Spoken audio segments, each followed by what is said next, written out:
Of day 44 of the Undercover Policing Inquiry. I've just popped outside because there is the sack Law Walney, the Law Walney 16 protest, Defend Our Juries, happening outside the Royal Courts of Justice, which is next door. I've been police. Oh yeah, yes, I don't know. There is there's lots and lots of police everywhere, as you can see, with Evelyn Lovers, as I often am.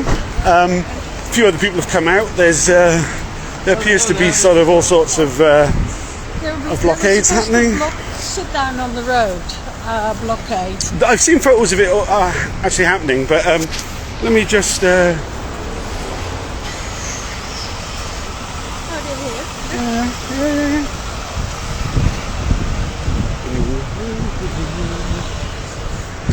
So yeah, the protest appears to be underway. We're just heading down now.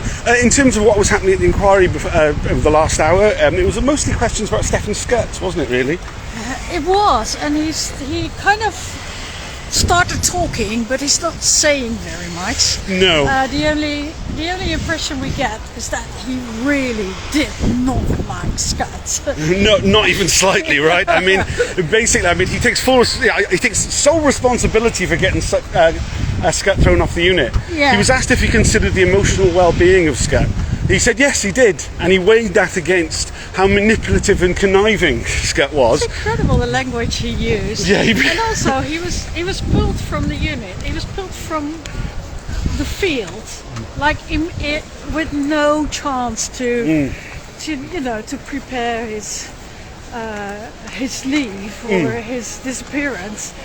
And he didn't think that was a problem either. Like normally they would have like months of preparing their sort of psychological breakdown and then disappear. But he was supposed to sort of leave like within a day or something, and he didn't consider that. Well, it was 12 days. To be fair, it was 12 days. And it was pointed out that some withdrawals had happened much quicker than that.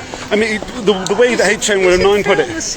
Yeah, sure, yeah. So sit down is taking place, as you can see, in the street outside the Royal Courts of Justice. Those who've been following the Undercover Policing Inquiry will be familiar with the Royal Courts of Justice. We always used to have our hearings here, so it's quite nice to see it kind of with the protest outside. I mean, it just shows really, like when we talk about the Undercover Policing Inquiry, we're like always talking about historical events, so like kind of really showing that it is completely linked to like ongoing current affairs. That the policing of protest essentially is still a massive problem. That the police are always like crushing down on dissent. I mean, I think that when people talk about why the Undercover Policing Inquiry doesn't get more coverage, I think part of the reason for that is that there's not enough coverage of like the current clampdown on civil liberties that we see with this particular case. Yeah, maybe I should try and find someone to talk about this actual case somewhere. I don't know if there's anything else we really want to add about what's happened in the inquiry this morning. If anybody's got any questions about what happened in the inquiry, I kind of feel a bit distracted by what's happening around us. Yeah. It's like, the entire strand in front of Royal Court of Justice is blocked. People sitting down, like either on chairs or just on the tarmac. I've never seen this, and it's like, how long has this been going on? So apparently it started at 12. Yeah. Yeah. Let's go and have a look where the police are actually interacting with the protesters on the street, kind of close at the front. See if there's anything more going on. Yeah, I mean, HN109 is a pretty unlikable character, to say the least. But I mean, it's fairly clear that Skutt was a horrible bastard as well. I mean, they're all horrible bastards. I mean, that's the nature of these undercover policing units, right? That's what they're made up of. And obviously, the behaviour of HN109 is kind of despicable, but so is the behaviour of Stephen Skutt. Them falling out is actually quite nice to hear about, really. Just.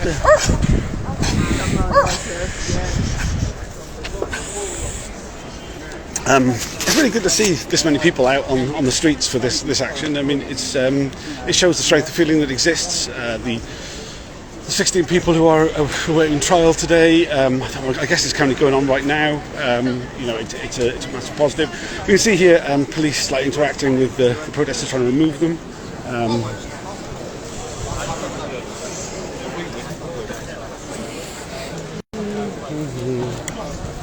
I mean, classic stuff, really.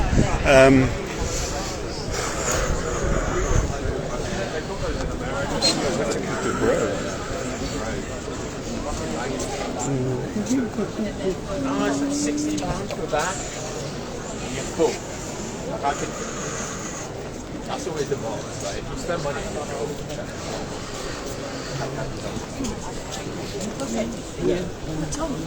Oh, hey dude, we're just doing the update in the street rather than... I'm joined by Zoe Young, who was also at the inquiry this morning, has come and joined the protest. Yeah. Anything you want to say about... Do you want to give some background about what this is about and everything? Oh my goodness, yeah. Well, there is people in prison who really didn't ought to be for peaceful protest. Violent protest's okay as well, by the way, anyway. To me, not anybody else here maybe, but fuck them. Yeah, non-violent protest around climate, and the judge seems to be being rather swayed by fossil fuel business. Yeah, and so the Royal Courts of Justice are currently having hearings about 16 cases. There was another lad who was involved. It should have been 17 cases, but the whole proceedings with the court and being imprisoned, it broke him, and he ended up taking his own life. So there's a lot of sadness and sorrow here for him, as well as for the bigger picture, for the planet, for the state of our justice system.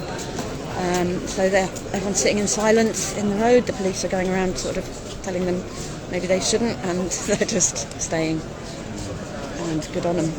But yeah, there's people here who can tell you a lot more detail about all this. I'm just plugging it together with the Spycops Inquiry because it's all about corporate takeover of the state and of policing in the benefit of big corporations rather than the people.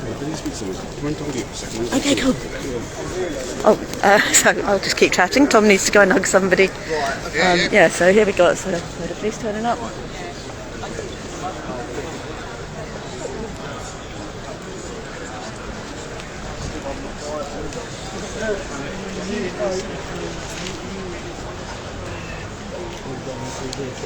There's one of the great big dragons there that guard the city, that weighs in and out of the city of London.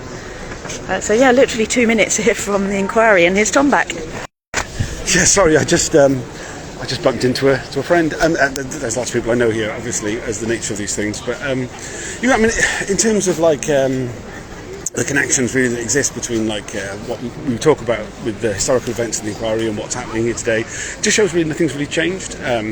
We don't know if they still deploy undercover police officers in the units. It seems highly likely that there is various forms of covert human intelligence sources put inside protest groups.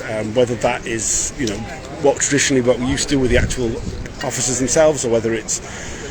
I mean, we live in an age of neoliberal policing, right, where there's huge numbers of police roles are done by private corporations, employees. So it may be the case that that's what's happened in the deployment of undercover covert human intelligence sources as well, but we don't really know. Obviously, there's loads of other things. There's loads of other ways that covert intelligence can be gathered without using the sort of the traditional form, I guess we'd call it now, that the SDS used or the MPORU used. But I'm just going to do a bit more walk around the protest and see if there's anybody else who I might know might want to come on camera and have a bit of a chat about what it's about. Yeah, cool. As you can see, like there's a fairly significant police presence. As we were on our way down here, I didn't quite get on camera how many like police vans are just around the corner, and huge numbers of police ready to... I would imagine at some point they're probably going to clear the road in a more aggressive manner, but currently they're just going around sort of like intimidating individuals, trying to get them to remove themselves from the road. It doesn't seem to be working particularly well. Everybody seems to be staying pretty solid with how they're by staying on the road. Spotting if I can spot anyone. Yeah, I mean, there's lots of the people in question. Not just those who are being on trial today, but like all the other people who are. There's so many different people who are on remand or in prison for peaceful protest of different types. I'm always like, I don't really kind of go in for this sort of peaceful protest, non-violent protest thing. I don't think there's any sort of requirement for us to qualify the way in which we protest against like the extinction of the planet and the genocide and all that kind of stuff by kind of qualifying in that manner. But I mean, that's just me. I'm sure nearly everybody here would disagree with me about that, but that's fine. I mean, I don't really feel the need to disagree with them about it particularly. I might stop the thing. Is there anything else you want to add? Well, I think we should find somebody who can explain better than me what this is about. Yeah, sure. I mean, the inquiry will be starting back up again at 2 o'clock. There was a lot of stuff said about Stefan Scott. I was trying to get Donald O'Driscoll, who was like the Scott expert, to come and give. Okay, do you want to just explain? We're just reporting from the Undercover Policing Inquiry, which is just around the corner. And I mean, it's all historic stuff really about protests. So I just wanted to kind of come down to the thing today, to just sort of in our lunch break whilst we're waiting for the undercover police to give more evidence this afternoon, and really like kind of do it in the context of something that's happening today, really. Yeah, sure. Well, I mean, this is all about civil rights as far as I'm concerned, and I have the opportunity to do something about it, however small. So here I am. Yeah. With a lot of other people, as you Yeah. can see. I think the courts have become politicised. In fact, they probably always were. But it's come to my attention lately that they're very politicised, and I don't like that. That's about all I've got to say. Fair play. Thanks for doing that. Do you want to do that? Yeah. Hello. Hiya. You're right. Yeah. So I'm a core participant in the Undercover Policing Inquiry. I was involved in the SHAT campaign, Stop Huntingdon Animal Cruelty, Yeah. which closed down Europe's largest animal testing laboratory. I received a 5-year prison sentence for my part in the campaign that we still believe was a lawful campaign. We arranged most of our protests with the police. We had our newsletter and website checked regularly by barristers, including Keir Starmer. Good save. And yet we were set up basically by the state, by the government, because we were being too effective, and that's really what they care about. They often describe like good protest, bad protest, but as far as the state is concerned, a good protest is a silent protest that changes nothing. So they basically set us up. They used an undercover agent named Adrian Radford to plant evidence on us, to fabricate a sinister conspiracy. Like I said, I received 5 years, so my friends received up to 11 years for crimes that we had no part in, no knowledge of, and perhaps didn't even happen, or took place because of the police. And so really I'm here today to add my voice to the people, everyone here, but specifically for the people that are having their appeals heard today, because everything we went through, like part of the police strategy was to isolate us from the public and from the radical left, and they succeeded really. And it's very hard going through these things alone. It's very hard to feel isolated, to feel like there's no hope. So I just want to make sure that this voice is heard, that collectively we sit together as we are and we say, enough's enough, this is it, this ends here, this ends with us. Like, we will not allow this boot to keep pressing down on us, and we will speak up, we will fight back, and we will make sure that democracy prevails. That's fantastic, man. That's really good. I mean, I think it's really important to because I think the thing which the undercover policing really was really effective at doing was breaking the links between intergenerational campaigning, and so often it's a case that when we're looking through through the history of how the SDS were deployed, they had a better understanding of how people on the left, in the widest possible sense, operated out. They knew our history better than we did, and there was a real problem of people just reinventing the wheel and not knowing their past and their history. I think it's really important to make those links between what happened before and what's happening now. It really is, and I think what maybe does actually separate our specific campaign and maybe part of the animal rights movement, particularly that period of it, from a lot of the other victims of the undercover policing, is that the main agent that was used to take us out wasn't actually a police officer. He was a private contractor. He was a civilian that basically was offered reward money by the City of London to infiltrate us, and then he became deployed by the police. So he worked essentially as an undercover police officer with all the freedom that brought. He's admitted publicly that he carried out significant crimes in pursuit of surveilling us and fabricating this case against us.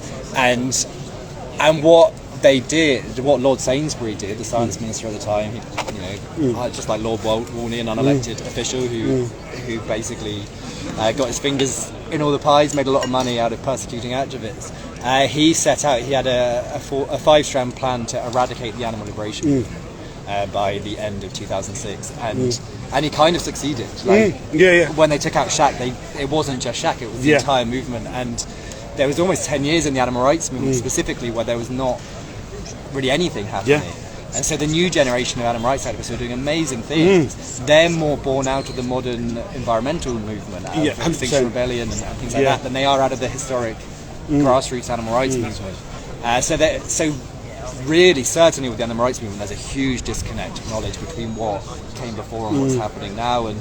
and certainly I'm sure that permeates throughout. And like you say, the undercover police, they knew what they were doing, and that they got in deep. And I often half joke that the animal rights movement, half the actions that we had wouldn't have happened if the police hadn't been doing them. I mean, literally, we've had so many actions, particularly recently, over the last couple of months, which wouldn't have been possible if there wasn't an undercover officer with a van.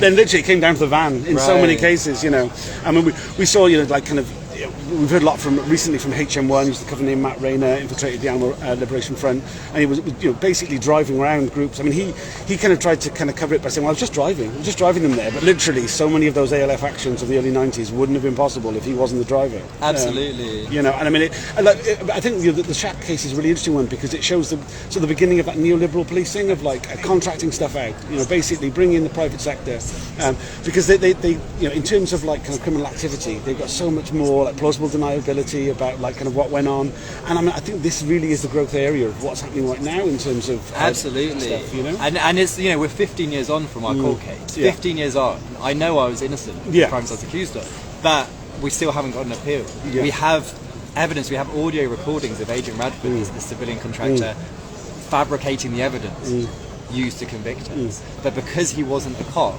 CPS, including Keir Starmer, who we've written to about it when he was DPP, refused to confirm or deny whether this guy even existed, whether he worked for them, even though he's given international press interviews about what he did. And so we're stuck in this weird position, and it does, you have people, all the terrible things that were done by undercover cops is also clearly, at least in one case, quite likely and more, being done by civilians with absolute lack of accountability. And that should terrify everyone, I think. I mean, it's bad enough what the police do, but at least we're seeing very slowly some kind of level of accountability, whereas we're not even sure this guy's going to appear in the inquiry because he's not a cop. Yeah, absolutely. And I would imagine the paper trail's not going to be there. I mean, we've seen so many different documents that have come out finally, decades and decades later, but the paperwork's just not going to be there for this private sector thing. Absolutely. And if we look at the way that the Covert Human Intelligence Sources Criminal Conduct Bill, or Act now, the wording of that legislation, I mean, it's designed really for that kind of thing. It's designed exactly for empowering these private agents to behave completely outside the law, break all sorts of laws, and not have to face any consequence for any of it, No, it is, and I think as well, with the Shack campaign, what they did, what they felt they had to do, and I think this is interesting, what they felt they had to do with the Shack campaign is to create this conspiracy. So to basically take, there was a lot of direction happening, satellite to the campaign. And so they took that, every single action that happened over a 15-year period against this laboratory was our fault. As organisers, it's our fault. Even though we asked people not to, it's our fault. And so they create this sinister conspiracy that we're behind it all. There's something bubbling on the surface, extremism bubbling on the surface. And they had to use that to pin this on us and get us convicted. What's terrifying is what's happening now, what we're seeing with these appeals now, is they're not even pretending there's extreme stuff happening. Right, Now they're just dragging people off the streets, out of their houses, for walking slowly, for throwing some soup at a bit of glass. There's none of this kind of radical action happening in the way that it was, that they felt they had to use to pin on us. They've just done away with any pretense that this is just a full-on assault on our right to protest, and that's chilling. It is incredibly chilling. I think you're completely right. And it is a real sea change, which it's just not really being recognised by so much of the commentary around what's actually happening. Like, people don't really realise that the real difference that exists from what it was like then to now in that sense. That's really important. I think as well, like you say, that the changes that are happening, and actually I kind of saw a lot of this kind of coming. I wrote a book about the history of Shack campaign, Cheeky Plug for Your Neighbour Kills Puppies. But it covers the history of the campaign. The big part of the reason I wanted to write that was to basically warn people of what's coming, because I could see history repeating with Extinction Rebellion, Black Lives Matter, Just Stop Oil, Animal Rising, and I absolutely never wanted to tell anyone for taking action, the opposite. But it's important that we know the state's playbook as well as they know ours. Like you say, they know our history. We need to know how theirs, what they're going to do, and in order to build that resilience in ourselves and within our wider movement. And so what we see kind of repeating is that, a lot of things, like I say, these roundups and stuff, but also these new laws that keep getting brought out. And with the Shack campaign, I'm sure you remember there was constantly these new laws, like banning us from home demos, banning us from office occupations, making it a crime to interfere with the contractual relationships of an animal research organisation. That's exhausting. Supporting these injunctions. making it basically impossible to protest against animal testing in this country. And they're doing it now. These new laws constantly brought out. But what's interesting, protest hasn't really changed much in the last few hundred years. Right.